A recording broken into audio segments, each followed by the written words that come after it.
Mr. Gareth A. Davis, how are we, sir? I'm very well. Are we doing the round the houses this week? We are doing around the houses this week. What have you been up to? Well, I've been everywhere where you've been, I think, Yeah, and back again. And it looks like I've been dragged through. I'm having one of those days where I'm mirroring Tyson Fury today because I think he fell out of bed the other day, and I just think he was in that mood where he wanted to do something. I'm not in a mood, but I've fallen out of bed where my hair looks like it's been dragged through a hedge backwards. And that's because we've been running around in the boxing world for the last week on an extraordinary journey. I mean, last week we recorded on a Tuesday. We got up in the morning on Wednesday. I mean, I was expecting to see you in Australia covering the Jai Opetaia fight, but you weren't there. He's proving a brilliant guy. Next thing, I'm talking to him in London. I'm thinking, as I said, how crazy. did you come from Australia to London? And then I realized as Friday went into Saturday that the world and his dog from the boxing world was here. Mm, I think I did 26 interviews on Saturday night for talkSPORT on the red carpet. It was extraordinary. So I did all that.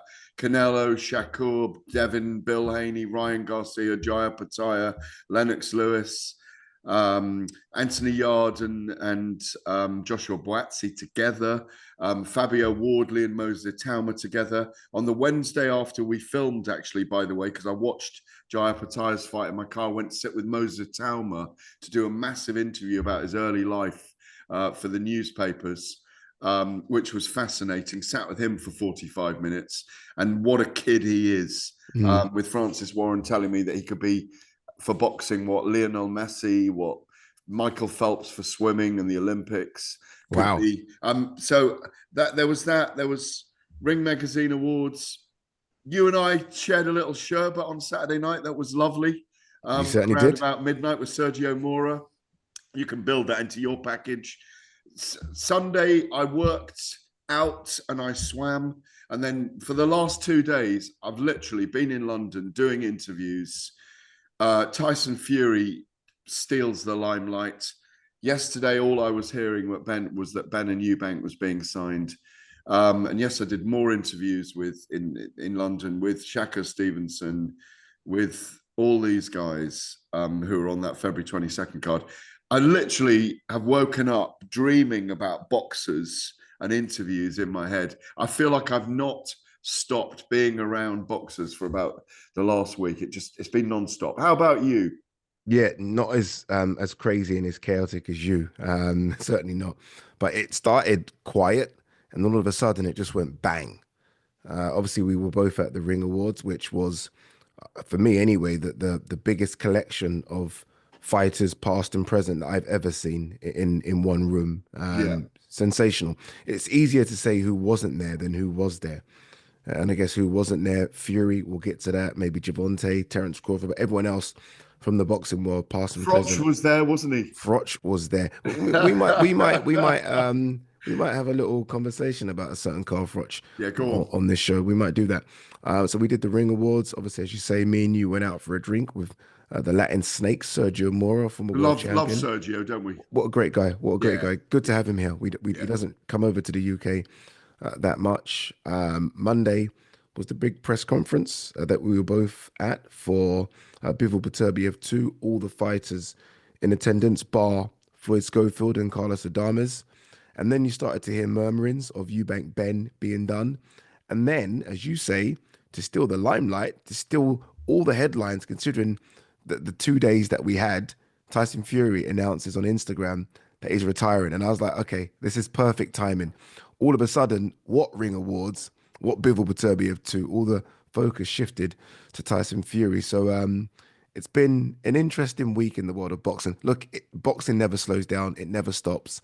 2024 was crazy. Already, what are we, 15 days into 2025, and it's already gone 100 miles per hour already. I'm so happy that we're doing this together because there isn't anyone that I'd love to ask the question to about Tyson Fury more than you. You've followed his career from the get-go. You know the man. You spent personal time with him. You know exactly how his mind thinks, or at least you are the closest to knowing how his mind thinks, because sometimes I don't know if he knows how his mind thinks. What did you make of that Instagram post. We are going to play it out, but before we play it out, what did you make of it? Well, the funny thing is, there's a little story to this as well, because I had parked in central London. I'd just done a couple of shows, a new show that I'm doing for talkSPORT in the morning. I'd left home at 6 a.m. It'd already been a long day. I felt a little bit rinsed already. I've been through a harrowing hour with Caldwell talking about the trauma of growing up and being beaten up by his mother a lot. It's very harrowing, by the way. It's an amazing interview. Driven back up to North London, parked, and just as I'd left my laptop in the car, yeah, to not carry Bit risky in London. in the car park Mm. underground at the hotel where I park. And yeah, it is a bit risky, you're right, but covered up with a paddleboard. And anyway, so I went outside. I walked outside the hotel and I saw the Tyson Fury Instagram. And I went straight back down to the car and got my laptop because I knew I'd be writing a column about it later. And I was walking for 15 minutes to Outernet, and I was pondering. And my first thought, my instinctive first thoughts, and you know, what right do I have to mooch around inside the mind of Tyson Fury? And like you rightly say, who knows how he was feeling? And it was the fourth time that I can recall that he's retired. That's what first came into my head. And my instinct, first of all, was he feels like he's missing out. He wasn't there at the Ring Magazine Awards on Saturday night. It was very much the Usyk show on Saturday night, wasn't it? Yep. Greedy belly, I'm here, you're my friend. He was very magnanimous and very dignified about Tyson and gave him his moment as well. He wasn't putting Yeah. Tyson down. No. He was saying, we'll always be associated. And then I thought maybe he's being mischievous here, because it is the big press conference today, and not deliberately knowing it, but having this maverick genius that he's got for promoting, which we know he's got. He just thinks, you know what? I'm going to throw the cat amongst the pigeons today. Paris is shopping right now. I don't know all this, by the way. This is I what like the I'm way imagining. you're making it in your head. This is good. Yeah, you're making Paris a is scene. shopping. He's sitting in the car waiting for it to come out of the shop. Yeah. And he's thinking, I'm a bit bored here. I'm going to put out this Instagram post. It's only 17 seconds long. And what it does, it just sets the boxing world and the news on fire. And by the time I arrived at Outernet, straight into an interview with Frank Warren, the first interview, because I was waiting for him to arrive. It was the first interview he did, and it was live with talkSPORT on H&J. I just thought, I think he's toying with us. That was my instinct. Yeah, that was my instinct. First of all. All right. Let's, before we get your other thoughts on it, let's hear from Mr. Tyson Fury. This is what the former lineal champion, as Gareth said on his Instagram on Monday. Hi everybody, I'm going to make this short and sweet. I'd like to announce my retirement from boxing. It's been a blast. I've loved every single minute of it, and I'm going to end with this. Dick Turpin wore a mask. God bless everybody. See you on the other side. Get up! You know what I find fascinating about that Instagram post? It isn't the first portion of it, because again, he's done this 4 times, and there is that cry wolf theory that came to my head. It's more the last bit, the Dick Turpin bit, and everyone almost then sort of tried to turn into, I don't know, theorists on how and what that meant. What did you take from that? I mean, so many people have said so many different things. We know boxing's the wild, wild west. What was your initial take from that Dick Turpin line? Well, the initial take as I was wandering towards Outernet was he feels like he got robbed in Saudi. That was my initial thought. In what, scorecards? Yeah. On the scorecards, yeah. Okay. Yeah. But then I did settle into what you will have settled into as well, was that is this a teaser for negotiation for Anthony Joshua? Or is it a cryptic, I pulled the wool over all of your eyes, look what I managed to do, I'm nothing, look what I managed to do. I mean, that's why Oh, wait. It's almost like he robbed boxing blind. Yeah, exactly. Or whatever, Yeah. whatever he Okay. was, while he's Yeah. playing around in I his didn't mind. think Look of how that much one. money I That's got quite for standing in interesting. a ring, you know? Yeah. Didn't think of that. Um, but but that's why there's a level of genius about Tyson as the overall. We know he's just lost two boxing matches, but and I agree with him, and I agree with Frank Warren and Bob Arum, and they've both said it many times. So have many other people that he's the greatest entertainer in the heavyweight division since Muhammad Ali. You go back over all the things that he's done. I know he doesn't have the same resonance in society that Ali does, so I don't want that to be misinterpreted. But in terms of entertainment, taking the microphone, singing after you've had a 12-round fight, all Yeah. these kind of things, they're not normal. They're Mm. not normal. Federer doesn't play the piano after he's won the Grand Slam, does he? Lionel Messi didn't get on the guitar, sorry, left-handed, on the guitar after scoring goals to win the World Cup. Maradona, but I think Maradona could have. Maradona's the greatest footballer of all time, in my view, by the way. But we can. That's another show. That's another show. That's another show. Unless you want to start a football show with me, we can do that after if But you want. that's yeah. But there is genius in this guy. So I want to start on that level first of all, rather than all the peed off comments to begin with that came from a lot of people as well, and the mystique about it all.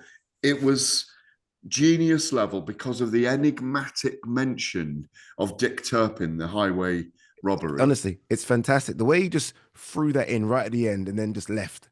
I was like, you know what you're doing here, Tyson. Again, you've stolen the show. Like you said at the top of the show, Gareth, he wasn't at the Ring Awards.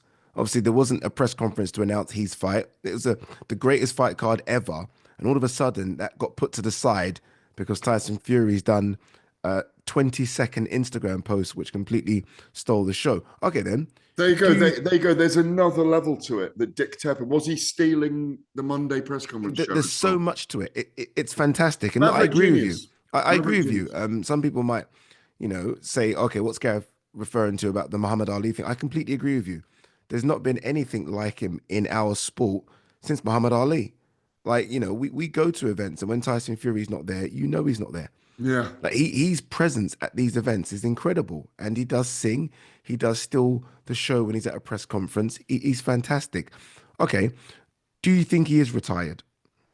Uh, Look, perception is reality. So right now he is, and I Well, think I guess every boxer is because they don't fight for 6 months. no, but I think he has. Look, if he was actually retiring, I Mm, think we'd be doing a big singing, all dancing moment where Turkey would organise something, or Spencer Brown would organise, yeah, or Frank Warren and Bob Arum would organise something where we have a dinner with Tyson to celebrate agreed. his career. And they might say, no, that's not Tyson's style, but he's such a huge figure. Look where boxing is at the moment. Look how it platforms itself. Look how there's a resonance to everything that's done, i.e., Ring Magazine Awards. I know we're going to come to that in a section, but Ring Magazine Awards, but it was the Ring Magazine Awards, but it was also an opportunity for us to move and schmooze together, to have the presentation of an amazing ceremony at the Royal Naval College. London was the right place for it. Everyone flies in from all around the world, but also it was a chance for 4 days of negotiations around this press conference and fights to be made and things to be done, all that kind of stuff. So if it doesn't fit, if Tyson Fury was retiring right now, it doesn't fit with what's going on. No, he was just doing his own highway robbery on Monday. Yeah, and But that's also one other thing. Sorry, one other thing. I spoke to Spencer Brown, his manager, and when I interviewed Frank Warren, and they said, well, Spencer Brown said, yeah, I spoke to him earlier this morning, Monday, and I said, yeah. did he mention he was retiring? He said, you know, he either made a decision in those couple of hours that was it, or he was playing again. Okay, so my issue with Tyson Fury doing this is, and it's kind of what you just said there. If Tyson Fury has retired, I want to give him his flowers. Yeah, I Yeah, want articles written. I want BBC, Sky, DAZN, whatever, whoever. I want everyone to kind of do these massive things on Tyson Fury because he deserves them. With Tyson Fury having done this before, I almost feel like no one's acting like he has retired and he isn't getting the flowers because we've seen Correct. it before, and it's quite Correct. disappointing. Correct. No, I agree with you. Well, I did a 700 word column for the Telegraph newspaper, and I read all the other papers the following day, Tuesday. Um, and people weren't writing a big paean to his career. Mm. They were just saying, do we believe him? That was the line most people took. Do we believe Tyson's retired or not? He may have retired, and he is retired for now officially. But in his own words, Frank Warren, as you say, as I said earlier, spoke to me first when he came there because he just came to the Outernet venue, came straight in and said, I haven't spoken to him today. I don't need to. If he wants to retire, fine. So they're going with the line. But I don't see him retired deep down. On the surface, he's retired, but I don't see it. I don't. I said it to you before when we spoke on our shows post Usyk second loss. There was enough dog in him in his attitude and his words afterwards that he hasn't given up fighting yet, in my view. Okay, final one on Tyson Fury. Loads to try and cram into today's show. We'll probably talk about Tyson Fury next week when we get a bit more information. Do we see Fury AJ in 2025? Not right now, we don't, because that's what I'm saying. Perception is reality. But someone needs to get on the phone, sit down with him, and just say, right, are we doing this or not? Do you want to fight this guy or not? And maybe they don't, because maybe that's a dangerous thing to do if his mindset is, I'm not sure I want to do this anymore, because I think we'd all love to see that fight. Because barring that fight, it looks like everything else on our wish list. I gave it a 9 out of 10 last year, so did you. Yeah. We're headed for another 9 out of 10. And if we don't get Fury Joshua, it might be an 8.5. Is it a negotiating tactic to get more money? I think so. No, I don't. It will get him more money if he says no, I'm not coming back. It will get. Is there a problem in that? In that his dance partner is as big as him? Because okay, so Fury wants another. So let's just play chuck out numbers here. Say Fury wants another 15 million. AJ is going to Like want another 50. 65 or something. Yeah, and AJ says, "Well, one second, I'm AJ. I do stadiums, I do pay-per-views. I want exactly the same money Fury's getting." Like, it's almost a negotiating tactic that would work if the B side fighter was quite small compared to Fury. But considering this is two A side fighters, Now, who's and the A side? They're both A side, do you think? both do stadiums, both do pay-per-view numbers.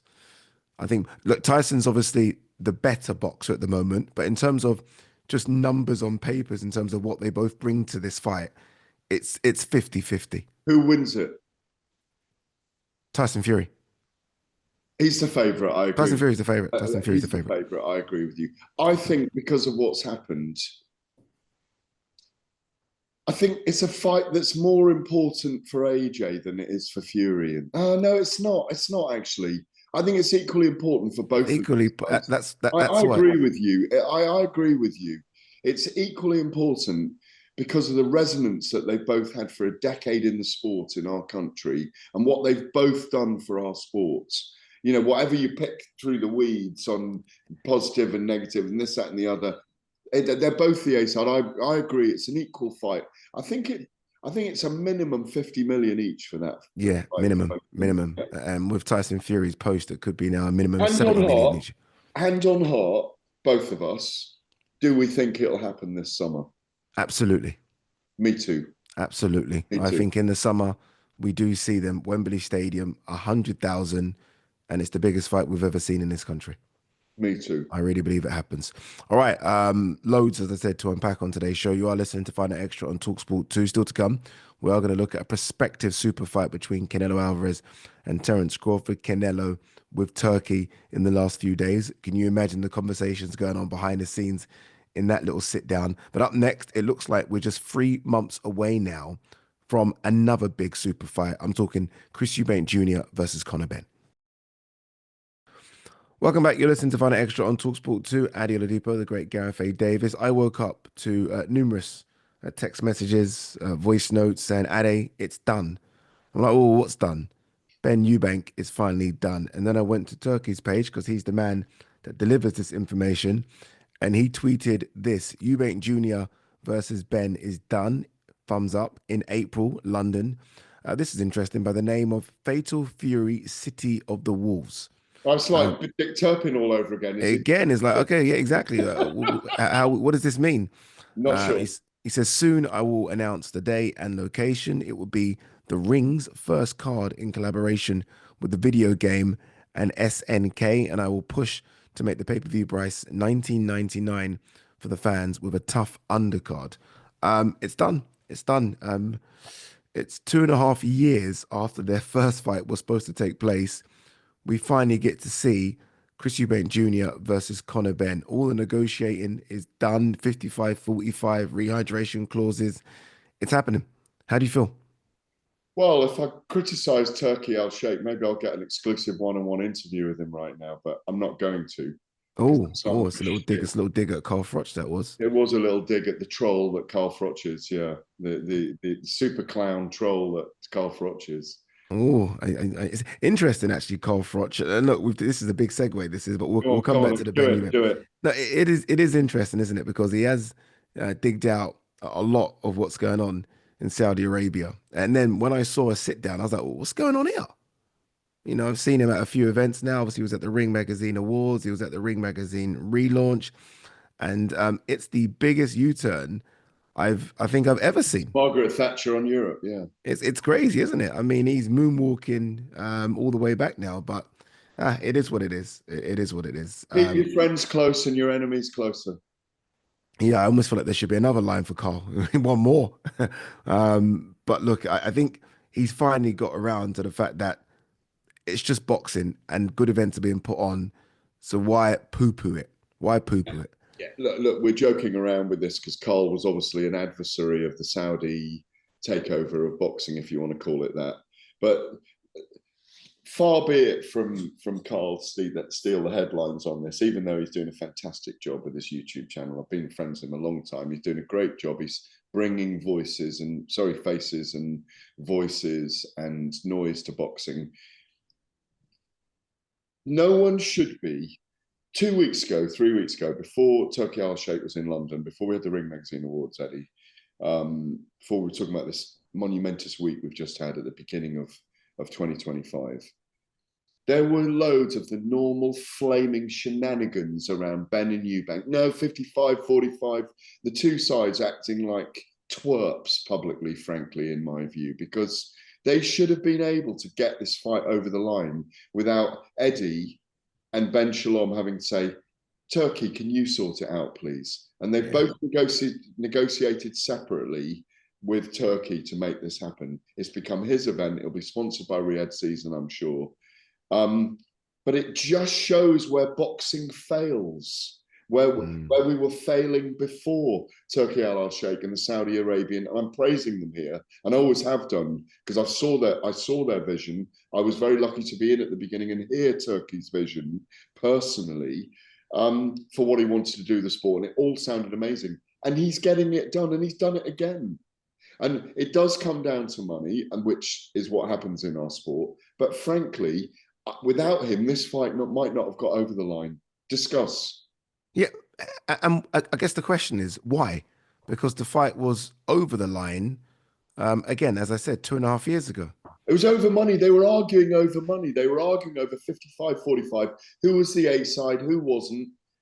It's the typical difficulties that come into the negotiations in boxing for the big fights that don't make them happen sooner. Obviously, we've had the whole drugs case and round the houses for 2.5 years that's delayed this. And it's an even bigger fight now. They're both very fortunate, even though Ben's been through a lot emotionally, mentally, and career-wise in terms of what's happened with the clomiphene.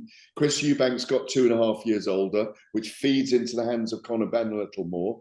Yeah.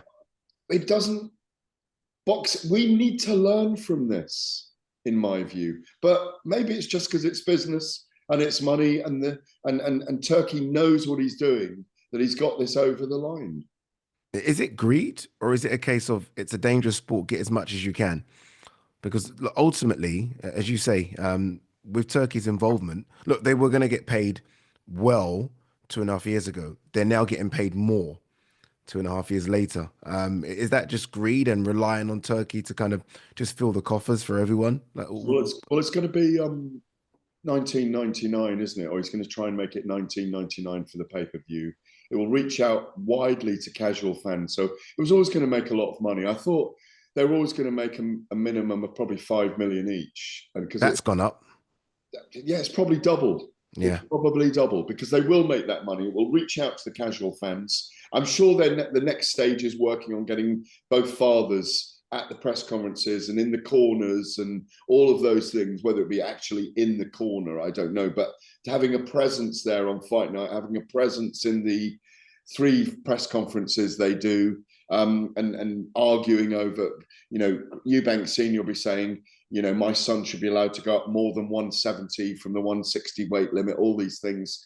It'll all add to it. It'll be a really, really big event. They'll reach out to the mainstream in British sporting fandom, in my view. Yeah, the first fight was supposed to be at the O2 Arena. It sold out. This one, we're led to believe, is going to the Tottenham Hotspur Stadium, which is 3 times the capacity of the O2 Arena. So that, again, aligns with what you're saying. It's a much, much, much bigger fight. Okay, you mentioned there the rehydration clause. Conor Benn and Chris Eubank Jr. have been going back and forth on social media about this. I think Eddie wanted to put in a rehydration cap on Chris Eubank Jr. to 170 on the day of the fight. Is that fair? I mean, do we do this? Is it fair? I think it's fair because Conor Benn really is not a big man. Theoretically, he's coming up 2 weight divisions. We know he's fought at some. Yeah, but that's interesting we say that because theoretically you are correct, but theoretically also he's not fought at 147. I'd say for about 2.5 years. 2.5 years, Yeah. 3 years nearly. Mm. So he's not really a 147 guy coming up anymore, is he? Yeah, it's a much closer fight than it ever was. But he is a smaller man. Yeah, he is, yeah. You know, Chris Eubank Jr. is deceptively big and deceptively tall. He's just over 6 foot in my view, and he's a very strong man. And really, he's a super middleweight in lots of ways. And he's mid-30s now, isn't he? So 35 now. Yeah, and so in many ways. And the anger and the ire and the kind of desire in Conor Benn is there all the time. There he was rowing with Ryan Garcia on Saturday night at the Ring Awards, and we're coming to that. Even though Shakur Stevenson told me yesterday that Conor Benn was lovely with him and he really enjoyed him. I said, because it's weird because he argues with everyone else. He was arguing with me on Saturday night, even though I was praising his wife Victoria's children's book that's out. And he had that thing. He looked like he'd been sparring. He had a mess on his face a little bit and this little bruise there. But look, I think they're going to earn handsomely from this. It's going to be an amazing occasion. It's going to be a massive fight. We believe it's April the 26th, or we've just heard it's April the 26th. 60,000 at Tottenham. It'll probably do 1 million on pay-per-view. Wow. So it probably makes 30 million. So maybe they make a profit from it. Yeah, I mean, think of British boxing at the moment. I mean, if you get Ben Eubank and AJ Fury 3-4 months apart, I mean, British boxing is booming. Let's get further confirmation of this. Conor Benn's promoter, Eddie Hearn, was on talkSPORT Breakfast to confirm the big fight. It's going to be in April. There'll be an official announcement in the next few days. It was signed very late last night with His Excellency Turki Al-Sheikh. It will be in the UK. I will say that. There's a lot of people obviously talking about big fights moving to Saudi. This is the biggest fight in British boxing, and it will take place in a stadium in the UK. So watch this space, full announcement soon, and so happy to get this over the line. That's it. That's the confirmation we all needed. It's happening. It's done. And I'm excited for it as well. I think if we can, and I know some people will be listening to this saying, okay, look, Conor Benn, past problems. I feel like if we can put that to bed now and move on, and let's just enjoy what's going to be a crazy build-up, crazy interviews. The face-off's going to be insane between those two. And I think the fight's going to deliver as well. I'm going to put you on the spot. You put me on the spot for Fury AJ. I'm going to put you on the spot for this one. Who wins? I don't often go for the underdog because that's how I pick the guy with my head who I think is going to win. But I think for the first 5 or 6 rounds of this fight, we'll know very early on whether Chris Eubank Jr. can handle Conor Benn physically. Now, Conor Benn, he's fought at a much higher level than Conor Benn, but something's telling me to go out on a limb here and go with Conor Benn being devastating in this fight. I'd like to know if it's a 2-fight deal. We may have just heard about that. Because if it's a very good fight, why don't they do it twice? They might do. They That's might do. that's how the sport works. There's no world title on the line, so they can. There's a massive fight out there for Chris Eubank if he wins against Hamza Sheeraz if he beats Carlos Adames in a very difficult fight in Riyadh on February the 22nd, I hasten to add. I don't know. I think maybe because that energy's coming off Conor Benn all the time at the moment. I feel like he might well do it. He might well do it. Do you ever think Conor Benn does drop down to 147 again? I mean, there's been this talk about Mario Barrios, WBC title fight. Do you believe that? Again, bear in mind, I do. Bear in mind, by the time this fight rolls round, he wouldn't have made the 147 limit for 3 years. I know, but he's not a big man, is he? So, no, I think he might well do. It'll all be where the big fights are. Listen, if he wants to go down to 147, he's calling out Gervonta, he's calling out all kinds of people. How do you see it, by the way? Yeah, I see Conor Benn potentially getting the job done within 6 in this one. That's not in any way, shape, or form disrespecting Chris Eubank Jr. I think Chris is a great fight. I just feel like, as you said, this fight now is 2 years on from when it was first going to happen. When it was first going to happen, 2.5. Sorry, yeah. When it was first going to happen, Chris was a massive favorite for me. But I just feel like Conor's put on a bit of size. And I'm still not sure about Chris making the weight at 160. And Chris has been stopped as well, remember? Yeah, he's a 168 guy. I know he's not the biggest 168 guy compared to the other monsters there, but you see him when he makes 160, and it's hard. And now this talk of a rehydration cap, I just feel Conor's going to be super, super sharp, super aggressive in the first 5 or 6. I will say this, though. If it goes past that, Chris is a favorite because Conor's not done anything for a year and a bit. So I'm with you completely. But I remember Chris has been stopped as well in the meantime, kind of quite viciously by Liam Smith. And that's a sign of his body's getting older as well. And like I say, he's still going to have to cut weight for this. Yeah, so still going to. I'm so pleased. I like overarchingly, and I know we'll come to it in the next section, but overarchingly, and we are only 15 days into the year. It's there laid out on a beautiful banquet the year ahead. I know we're going to talk about it in the next section because we're going to have some mega fights also signed this year as well, in my view. We will. Let's stick with it on this section, actually, because Turkey has named his 5-fight wish list. Ben Eubank was one of them. Tick. And by the way, Turkey's batting 1,000, to use an American phrase, right? I mean, everything he does, everything he says he's going to do, he does. The other names on this wish list were Canelo Crawford, Haney Garcia, AJ Fury, and Usyk Dubois too. All right, so very quickly, I'm going to ask you the ones that you think will happen. Ben Eubank, Canelo Crawford? Definitely. Okay, cool. Okay. Haney Garcia, I think, is going to get done. That's close. AJ Fury, we've said yes to. And you think Usyk Dubois, meaning you think Dubois beats Parker? Only if Dubois does beat Parker, yeah. I mean, look, I think I'm been friends with Joe Parker for a long time, like we all are, because he's a wonderful human being. I do see Dubois as a marginal favourite in that one, and I think if he does win, I think apart from Jai Opetaia, I think Dubois is the one other guy out there for Usyk in 2025. Haney Garcia too will happen. I spoke to Bill Haney, Devin Haney, Ryan Garcia. They all want the fight. I spoke to them all on Saturday night. They all want the fight anyway. And that really, because of what happened in the first one, Eddie, is one of the biggest fights in America this year. Massive. Yeah. That's as big. That's basically our Ben Eubank in America. Yeah. It's so big. Very similar stories in terms of failed drugs tests. It's such a big storyline. And I agree. I think that's one of the biggest fights that can be made in the sport, certainly in America right now.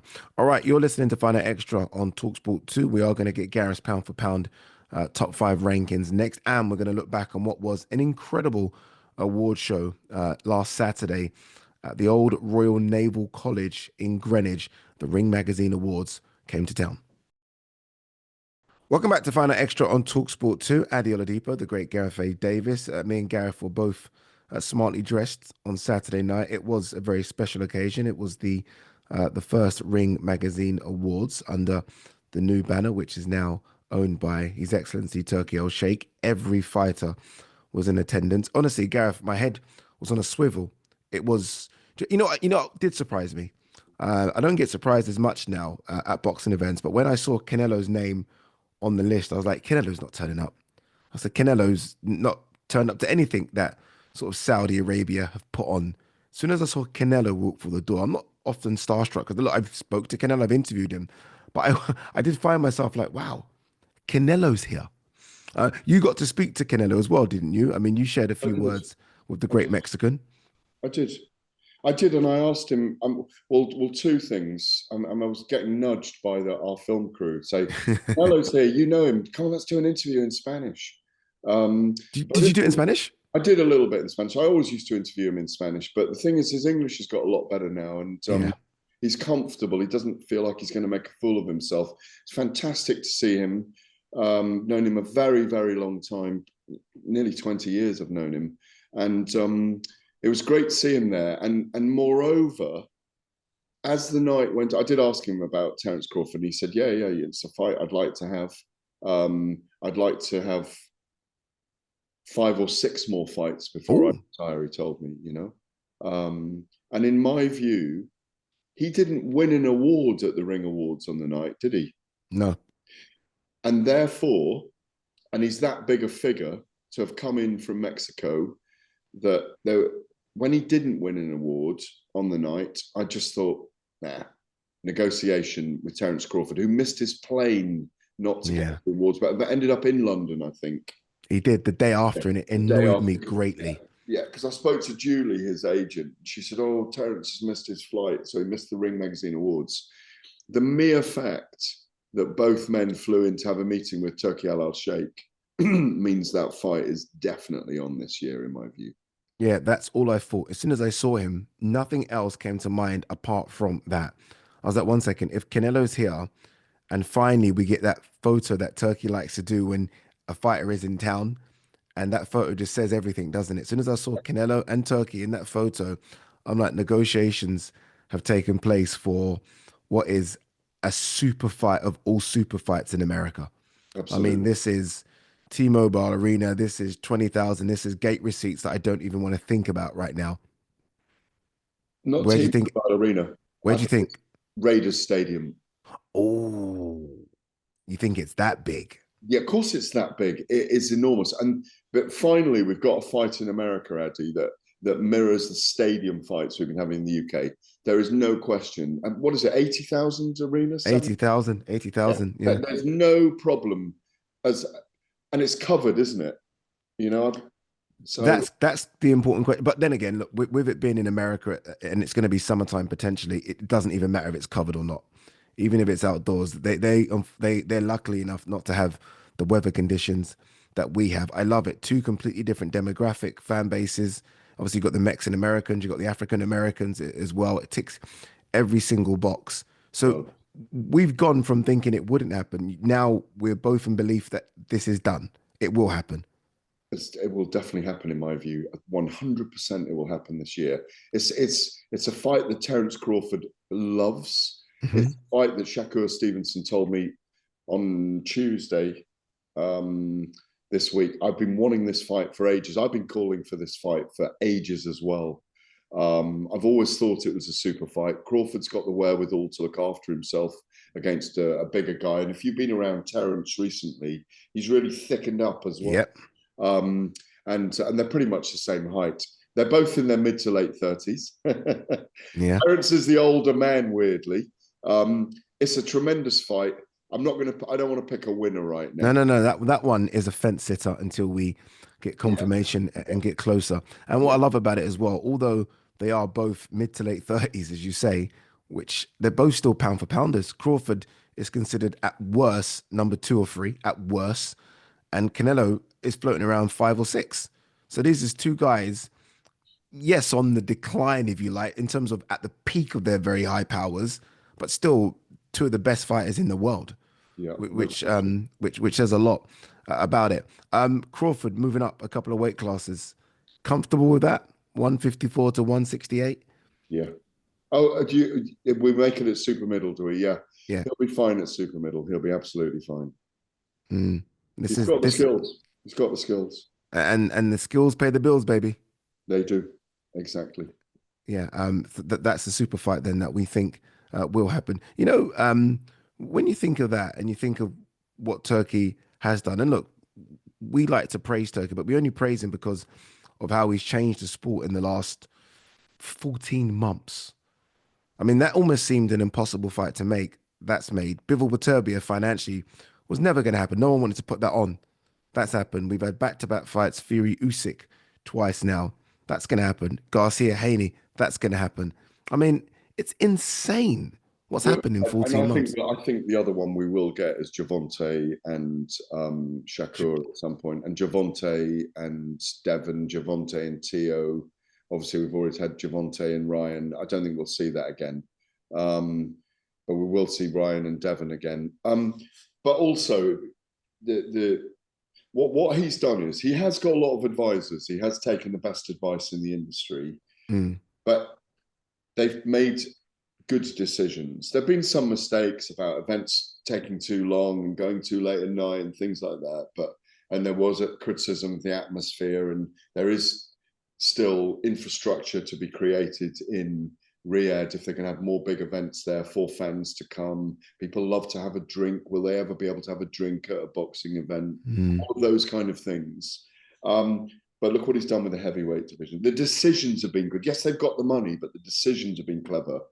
Yesterday, I sat with Zhile Zhang and chatted to him, and I think he's very unfortunate because he had such a close fight with Joseph Parker that he's unfortunate not to be fighting for a world title soon. If he beats Yeah.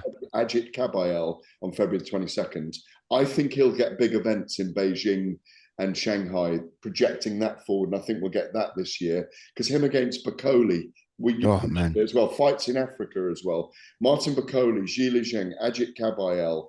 And then we've got Daniel Dubois and Parker and Usyk, Jaya Pataya coming up, Fabio Wardley wavering around about 9th or 10th in the division at the moment. Am I forgetting anyone? Obviously, we've got AJ and Fury, potentially that. But the weird thing about this year is that it might be the end of Fury, Joshua, Usyk, Wilder. Zhang, No, Zhang's going to go on. 41? You think he goes Listen, he might be around till flaming 46 and beat George Foreman's record. He's incredible. Yeah. He's 42 soon, by Yeah. the way. So it's a really big year with Valete in Latin, goodbye, to this a group in the generation. But look what we've still got. And then you mentioned it earlier, Moser Town, where we've got him there as well. So we're in a great place, and they've done a fantastic job with the heavyweight division. Because when there's nothing like heavyweight boxing, you and I have been at ringside many times now when the heavyweights fight. There is nothing like it. There is Yeah. nothing Honestly, like it. nothing like the big Boatsy and boys. Yard. I'm so enthusiastic about this. Sorry, Boatsy and Yard.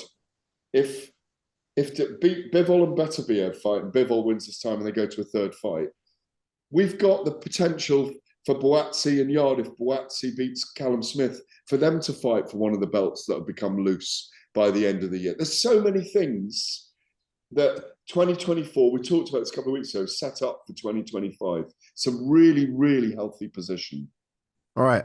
As we wrap the show, it's been a great show as well. Look, loads, as I said, to cram in. Apologies if we have missed anything. I do want to quickly mention, obviously, it feels like it was such a long time ago, but Jaya Pataya getting a massive win against David Nyika. And it's strange, that fight, because I can't even remember Jaya Pataya's opponent that was scheduled. Honestly, I can't remember. And then he fell off. He was injured.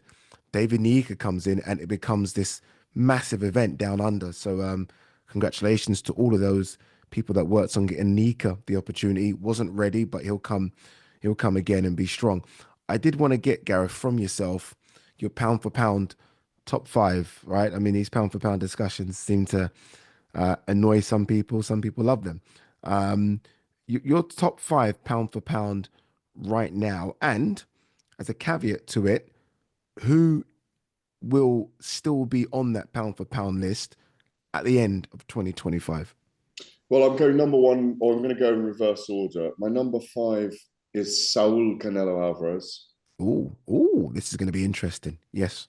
Um, Dimitri Bivol and Jesse Bam Rodriguez were in the running for that position as well.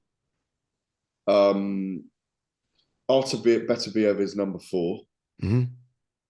Terence Crawford is number 3. Naoya Inoue is number 2. And number 1 is Alexander Usyk. Okay, look, it's a great 5. Who's It's a yours? great 5. It's a great 5. I would have exactly that 5. Yeah, But yeah. I would say Canelo, and then I would say Beterbiev, then Inoue, Crawford, Usyk. So I've just Okay. switched Inoue and Crawford around. And it says so much about Usyk that he's the number 1, given that he's a heavyweight, because often heavyweights don't get to those lofty positions, you know? You know what it is? When I watch him and he's fighting like Usyk is 50 pounds, Fury is 50 pounds heavier. I'm sorry. I mean, we're discussing about Crawford going up to 168 and whether or not potentially Bam could go up and fight a new way and jump a few pounds. And I just saw Alexander Usyk give away 50 pounds Yeah, to not just any heavyweight, Tyson Fury, and do it twice. yeah. He has to be pound for pound rankings. Do you think anything changes back end of 2025? Any No, I any avoided movers and that question. shakers? I needed time to think about it. um,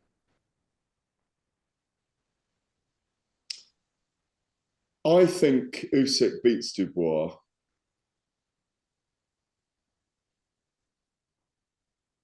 But I'm not sure that he beats Jaya Pataya. And on that bombshell, it's been a fantastic show.